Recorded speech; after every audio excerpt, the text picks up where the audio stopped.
Bom dia, povo bonito. Tudo bem com vocês? Então, hoje a nossa correção é de português, né? Primeiro vamos corrigir o módulo, depois a gente vai corrigir o caderno de atividade. Então, o módulo é lá na página 50, né? Até a 53. E vamos lá. Número 2. Vocês vão ler aqui o textinho, né? Essa peça de teatro.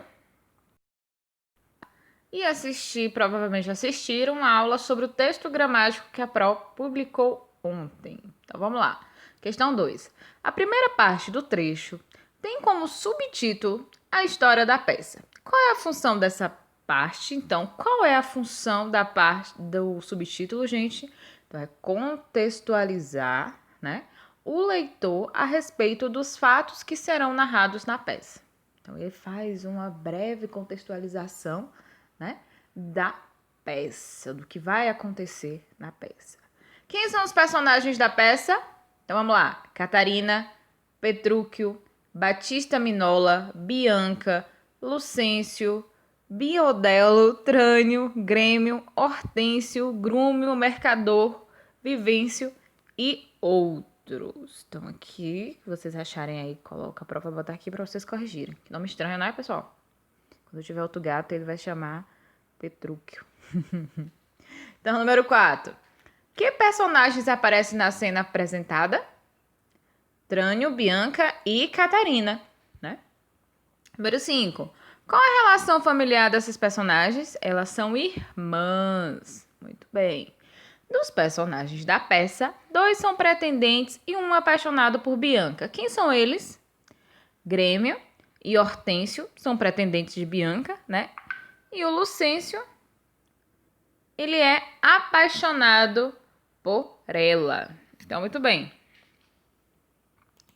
A cena apresentada é parte de qual ato da peça? É parte do segundo ato, né? Muito bem. Vamos lá, próxima. Observe essa indicação presente no começo do texto do segundo ato. Interior da mansão de Batista. Trânio vai para a frente do palco. Qual é a função desse trecho? Ele, né, indica o cenário interior da mansão de Batista e fornece orientações ao ator que vai encenar a peça. Essa é a rúbrica, né, gente? Lembra que o Pro falou lá no vídeo da aula passada? Pois é. Onde se passa a cena que você leu? No interior da mansão de Batista Minola, né? Como a gente sabe. Então, número 9. Como o leitor identifica que personagem está falando, né? Como é que a gente identifica a personagem que está falando? Então, pela indicação do nome de cada personagem antes de sua fala. Então, antes de cada fala, tem o nome da personagem para a gente saber quem está falando, né? Letra B. O modo como os personagens se comportam na história por meio de rúbricas. Ó, que a Pro falou, então, rúbricas, indicações, o que eles devem fazer durante o texto, né? Então, vamos lá. Assinale as alternativas que contêm características do texto teatral. Então, apresenta personagens, né? Os fatos acontecem no cenário de cada vez e a determinado período de tempo. Apresenta rúbricas, né? Muito bem. E o leitor conhece a história e os fatos por meio da descrição do narrador? Não, a peça vai acontecendo enquanto vai fazendo, né? Então, releia esse trecho. Que página é essa? Deixa eu passar aqui a correção. Releia esse trecho presente na descrição da história da peça. Lucênio e Trânio assiste um bafafá de casa de Batista Minola, um rico mercador. Analise o contexto da peça e a fala dos personagens. Então, o que significa a palavra em destaque? O que significa bafafá? Quem já ouviu essa palavra bafafá? Então, a palavra bafafá significa conflito entre pessoas, né? Desordem e confusão. Então, assim, tem um bafafá pra te falar. Tem uma confusão pra te falar que tá acontecendo ali. Ó, ali na esquina tá rolando bafafá, retado, você nem imagina. Então, tá rolando uma confusão, né? Então, vamos lá. Número 12. Catarina e Bianca não têm uma relação muito amigável. Apesar de serem irmãs, como você acha que elas deveriam se comportar? Leia o texto a seguir e converse com os colegas e o professor. A prova vai ler aqui para vocês. Quando estamos irritados, os primeiros pensamentos que nosso cérebro produz são, geralmente, o que chamamos de pensamentos que temos quando estamos com uma cabeça quente. Para a maior parte das pessoas, esses pensamentos surgem automaticamente. Quando estão zangadas, logo começam a pensar sobre estarem zangadas e a falar sobre isso. Como é fácil perceber, esses pensamentos geralmente mantêm a irritação bem viva. Eles são o combustível que alimenta o fogo da irritação. Mas algo que você pode fazer para apagar o fogo mais rapidamente. Você pode trocar os pensamentos de cabeça quente pelos pensamentos de cabeça fria. Os pensamentos de cabeça fria não surgem automaticamente. São coisas que você precisa dizer a si mesmo a fim de se sentir-se melhor. Então, são alguns dizeres esse aqui. Não vale esquentar a cabeça com isso. Melhor tomar uma decisão com a cabeça fria. Vou achar um jeito de resolver isso sem brigar. Então aqui a pergunta é: Catarina e Bianca não têm uma relação muito amigável, apesar de serem irmãs. Como você acha que elas deveriam se comportar? E aí, como é que vocês acham que elas deveriam se comportar? Escrevam aí, tá bom? Então, próxima página, que aqui é pessoal. E vocês vão fazer com material de apoio, né? Para cada situação da escrita a seguir, escolha o modo de como você agiria, de cabeça quente ou cabeça fria, desde a resposta material de apoio e colhe-se em cada situação.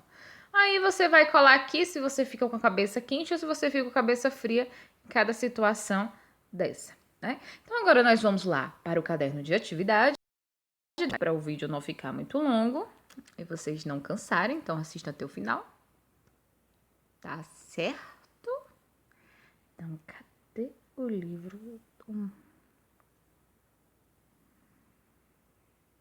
Achei. Agora nós vamos à página 20 do caderno de atividade. Tá bom?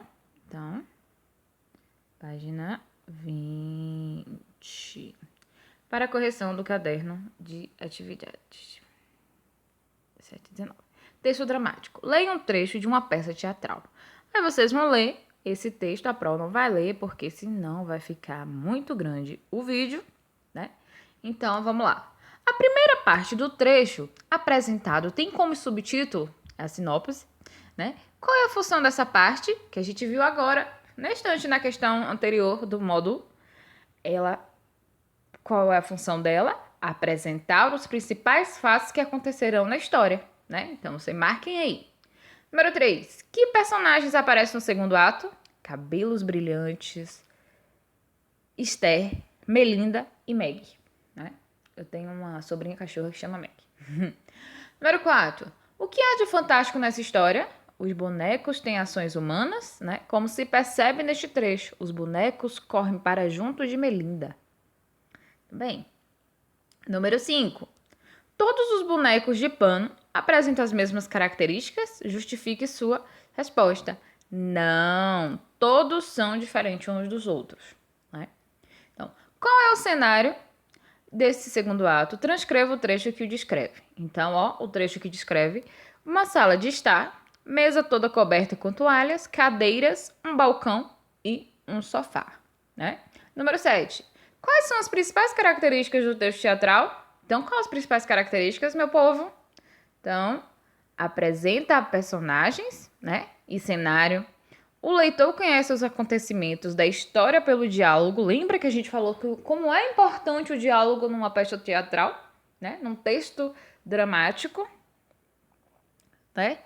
E pelas rúbricas também. Existe o diálogo pelas rúbricas, né? O texto precisa ter rúbricas para o ator, quem for interpretar aquele personagem, saber onde ele vai ficar, saber o que ele vai fazer, né? Então, precisa de diálogo. Muito bem. Então, aqui a prova botar aqui para vocês corrigirem. Número 8. Releia esta fala da personagem Esther. Bonecas de pano? Brinquedos? Não, são partes alegres da vida de uma criança feliz. Então, que ideia esse trecho revela sobre a importância dos bonecos? Então, que os bonecos de pano são muito mais do brinquedo, são a alegria da criança, né? Então, nossa correção por hoje acabou. Beijinhos em todos e tchau, tchau.